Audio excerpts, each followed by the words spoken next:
Hi, I'm Kristen Amdahl and welcome back to my studio. I've been a teacher, designer, and author in the craft industry for over 15 years. In this video, I want to show you some tips and tricks for making one of the projects from my brand new book, 52 Crochet Gifts. In this video, I'm going to show you some tips and tricks for making the Amy Pineapple Lace Bracelet. This beautiful bracelet begins with a central floral motif decorated with crystal beads. Each side of the cuff is worked separately. A button closure is simple and decorative. This design would also be a pretty bookmark. You will need 100 yards of No. 1 fingering weight yarn, a B1 or 2 millimeter crochet hook, 12 bicone crystal beads, one 14 millimeter crystal button, a beading needle, a yarn needle, and scissors. In this example, we used Be So Fine yarn, which is my No. 1 fingering weight bamboo yarn in colorway Lavender's First Romance. Let's get started. To begin, we're going to thread our yarn onto our beading needle and pre-string the 12 crystal beads onto our yarn. Once the beads are pre-strung onto the yarn, we can remove the beading needle and we can tie our yarn to our crochet hook. You can use a square knot, a slip knot. There's no wrong way to tie your yarn to your crochet hook. And we're going to start with the central floral motif. We're going to chain 5,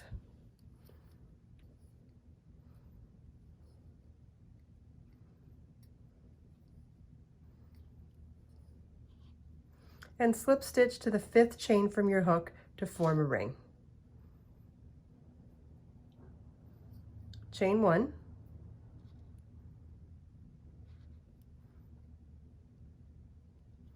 and work 12 single crochets in the ring. Insert your hook in the ring,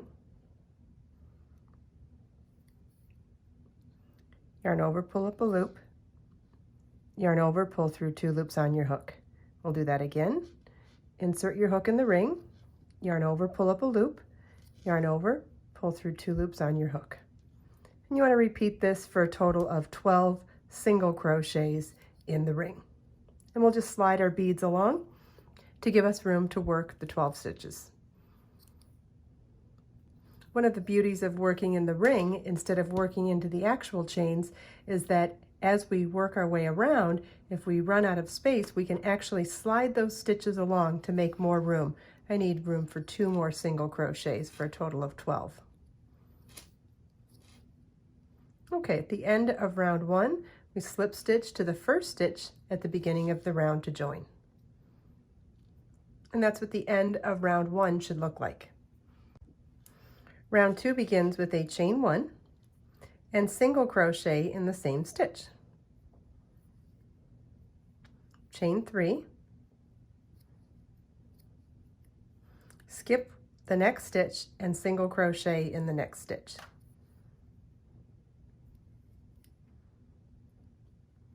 Chain 3, skip the next stitch and then single crochet in the next stitch. And we'll repeat this all the way around. At the end of the round, replace the last single crochet with slip stitch to the 1st stitch at the beginning of the round to join. This is what the end of round 2 should look like. You should have 6 chain 3 spaces. Round 3 begins with a slip stitch into the next chain 3 space, chain 1, single crochet in that chain 3 space, and we're going to do 2 bead double crochets. Space, yarn over your hook, insert your hook in the space, yarn over, pull up a loop, yarn over, pull through 2 loops on your hook, slide a bead up to the work, and yarn over, pull through 2 loops on your hook. We'll do that again. Yarn over, insert your hook into the space, yarn over, pull up a loop, yarn over, pull through 2, slide a bead up to the work, yarn over, pull through 2 loops on your hook, and then we'll single crochet in the same chain 3 space as well. So now in each chain 3 space around, we're going to work single crochet, 2 bead double crochets, and single crochet. I'll show you what it looks like in the next one. Single crochet, bead double crochet,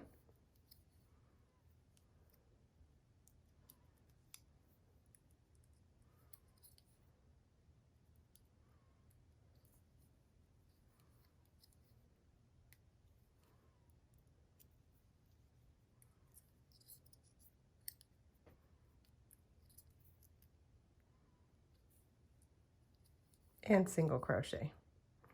So now in each chain 3 space around, we're going to work single crochet, 2 bead double crochets, and single crochet. At the end of the round, slip stitch to the first single crochet at the beginning of the round to join. And this is what the end of round 3 should look like. You should have 6 beaded petals. Round 4 begins by slip stitching into that space between the first and last single crochet on the previous round.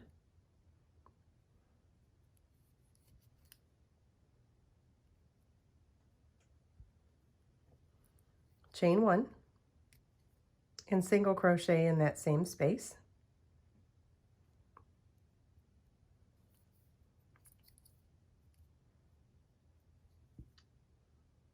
Chain 7,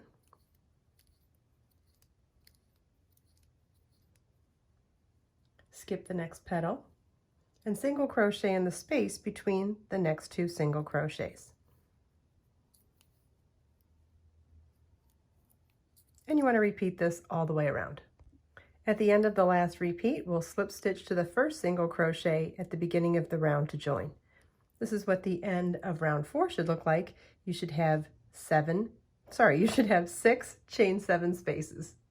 Now we're going to be working in rows instead of rounds. So I'm going to show you how to do the first half of the cuff, and then you'll just need to repeat that for the second half as well. So row 5 begins with slip stitch into the first chain 7 space, chain 3, and a 2 double crochet cluster. Yarn over your hook, insert your hook in the chain, yarn over, pull up a loop, yarn over, pull through 2, yarn over, insert your hook in the same chain space, yarn over, pull up a loop, yarn over, pull through 2, yarn over, pull through all 3 loops on your hook. That's a 2 double crochet cluster. Chain 2, and now we're going to work a 3 double crochet cluster.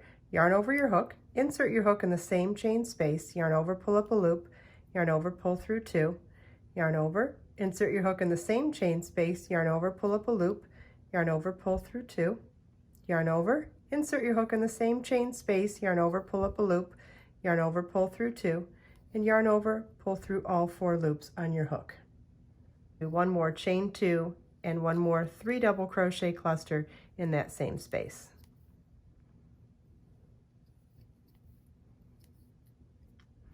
Six double crochets in the next chain 7 space.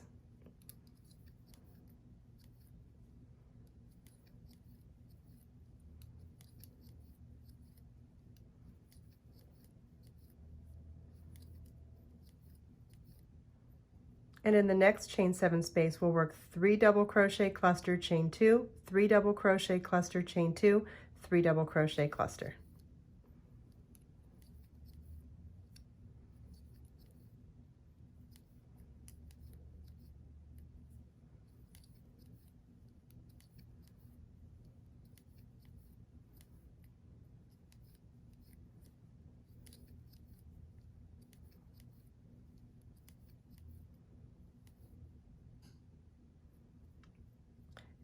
And this is what the end of row 5 should look like on the first half of the cuff bracelet.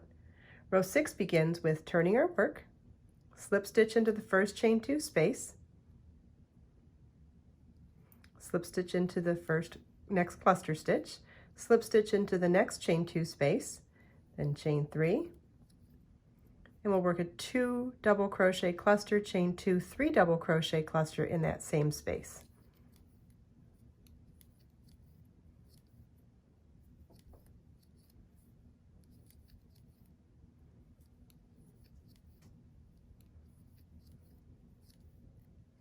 Okay, now remember we had 6 double crochets over the center of the previous row. This time we're going to work double crochet chain 1 into each of the first 5 and then double crochet into the last one. So in the first double crochet, we'll work double crochet chain 1, repeat that across, And on the last double crochet, just work a double crochet, not a chain one. In the next chain 2 space, work 3 double crochet cluster, chain 2, 3 double crochet cluster. And that's what the end of row 6 should look like. Row 7 begins with turning our work and slip stitch into the first chain 2 space, 2 double crochet cluster, chain 2, and 3 double crochet cluster in the same chain 2 space.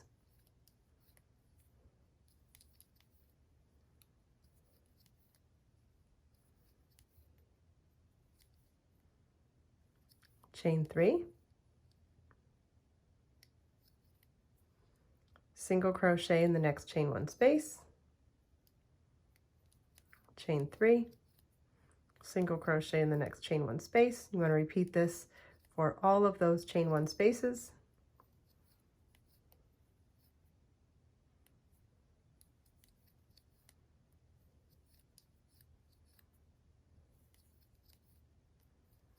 Chain 3, and in the last chain 2 space, work 3 double crochet cluster, chain 2, 3 double crochet cluster.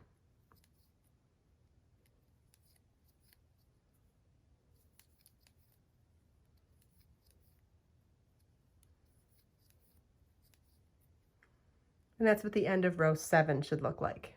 Row 8, we'll turn our work, slip stitch into the first chain 2 space, chain 3, 2 double crochet cluster, chain 2, 3 double crochet cluster in the same chain 2 space, chain 3,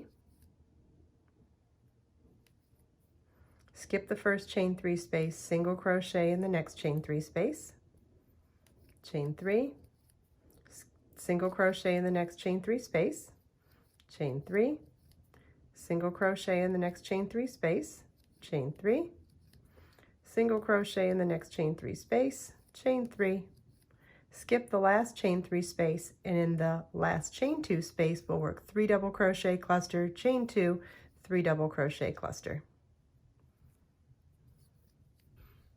And that's what the end of row 8 should look like.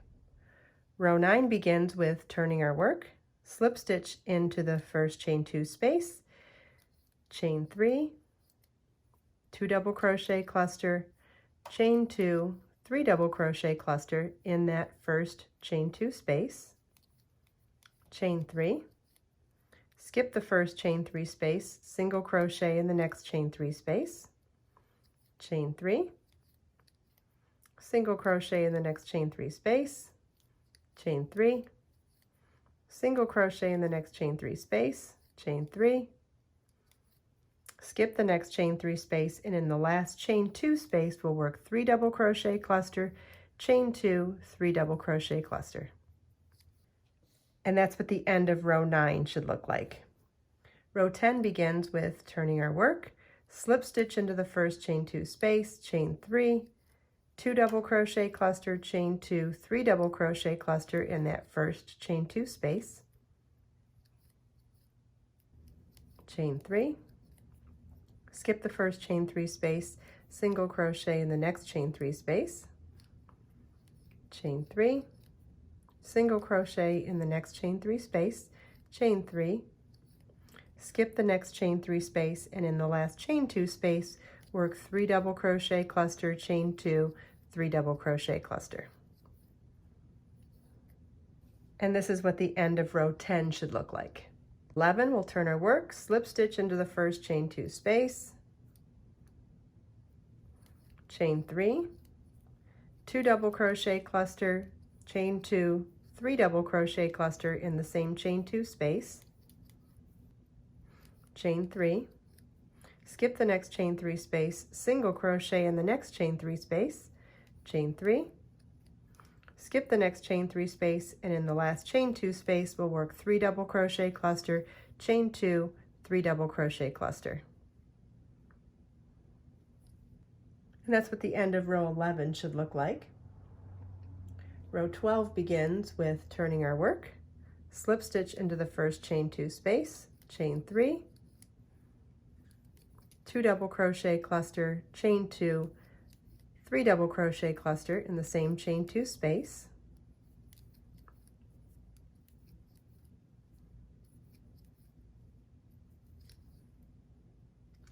skip the next chain 3 spaces, and in the last chain 2 space, work 3 double crochet cluster, chain 2, 3 double crochet cluster. Then for that's what the end of row 12 should look like. Row 13 begins with turning our work, slip stitch into the first chain 2 space, chain 3, and then we'll work a 5 double crochet cluster over the next 2 chain 2 spaces. So yarn over your hook, insert your hook in the same chain 2 space, yarn over, pull up a loop, yarn over, pull through 2, yarn over, insert your hook in the same chain 2 space, yarn over, pull up a loop, yarn over, pull through 2. Now working in the next chain 2 space, yarn over, insert your hook, yarn over, pull up a loop, yarn over, pull through 2, and do that 2 more times in that same chain 2 space.